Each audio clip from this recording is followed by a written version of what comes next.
A communications satellite in low Earth orbit tears through the thermosphere at roughly 7.8 kilometers per second. At that speed, it could cross the continental United States in under 10 minutes. In physics, we measure that intense speed as kinetic energy. It is the energy of motion, and in mathematical terms, it acts as a massive positive credit in any physical system. In a digital energy ledger, the satellite's kinetic energy is a rapidly filling green bar. But an opposing force acts constantly, gravitational potential energy. This registers as a massive deficit, a red bar extending far below zero, dwarfing the kinetic credit. This creates an apparent paradox. When you sum the satellite's immense positive energy of motion with its negative gravitational energy, the total value remains below zero. A negative total energy is not a mathematical error.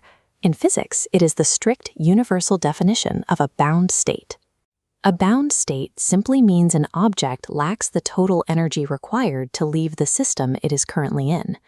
Despite traveling at over 28,000 kilometers per hour, the satellite is mathematically trapped by Earth's gravity, completely indistinguishable from a ball resting at the bottom of a deep hole.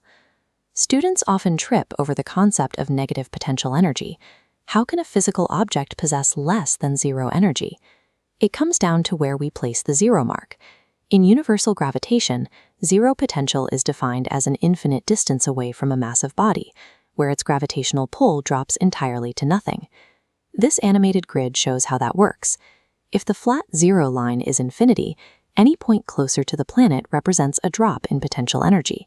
As you move inward, you fall below zero, into negative numbers.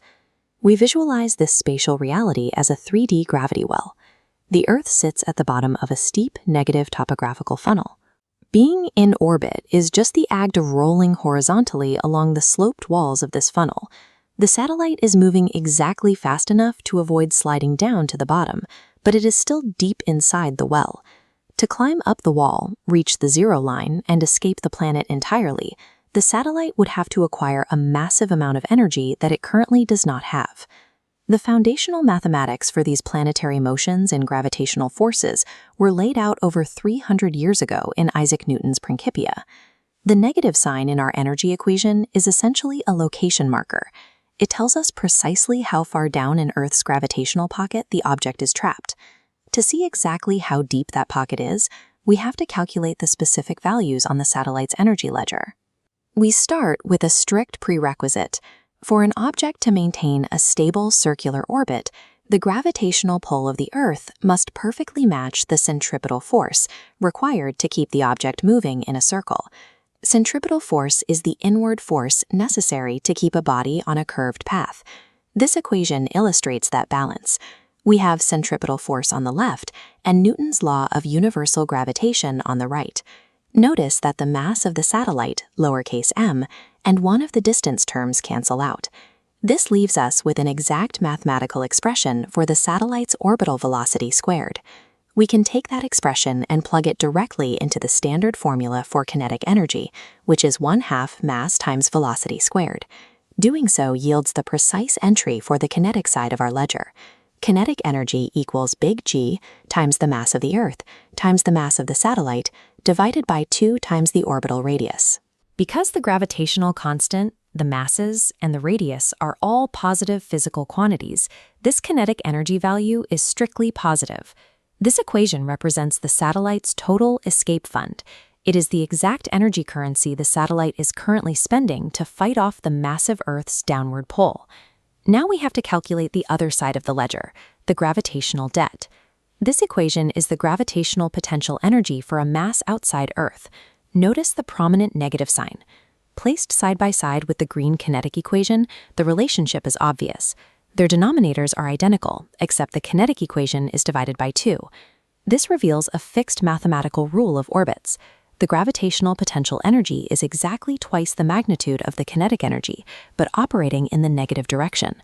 The energetic debt the satellite owes to the Earth is so large that it completely swallows the positive credit of its own orbital speed.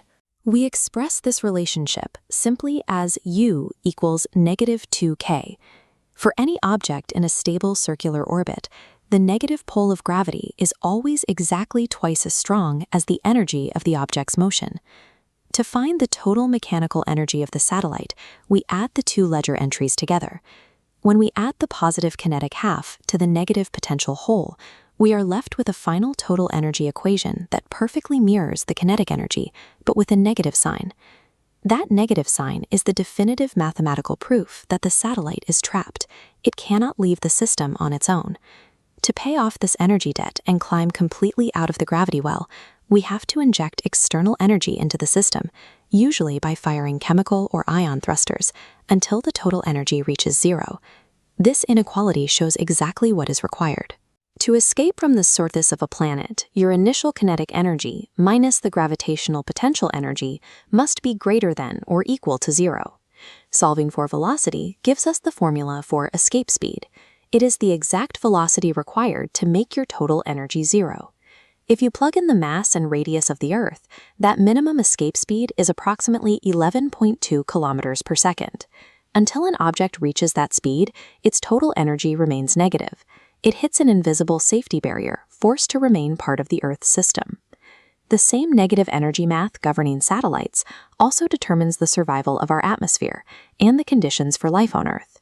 The gas molecules comprising our atmosphere are subject to the exact same equations. They possess kinetic energy from ambient heat and negative potential energy from Earth's gravity. Because the Earth is massive, the gravitational debt it enforces is huge. The vast majority of gas molecules here have a negative total energy, meaning they are permanently bound to the surface. Look at this split-screen comparison. The Moon has significantly less mass than Earth, meaning its gravitational well is shallow, and its energy debt is much smaller. The escape speed there is only 2.3 kilometers per second. On the Moon, the natural kinetic energy of a vibrating gas molecule is often high enough to completely cancel out that small gravitational debt, pushing its total energy into the positive. Consequently, the gas molecules on the Moon paid off their energy debt and escaped into the vacuum of space billions of years ago. The air you are breathing right now is only here because its total mechanical energy is below zero. In a universe defined by constant motion, existing in a bound state, carrying a massive negative energy debt, is the only mechanism keeping physical systems from drifting apart into the void.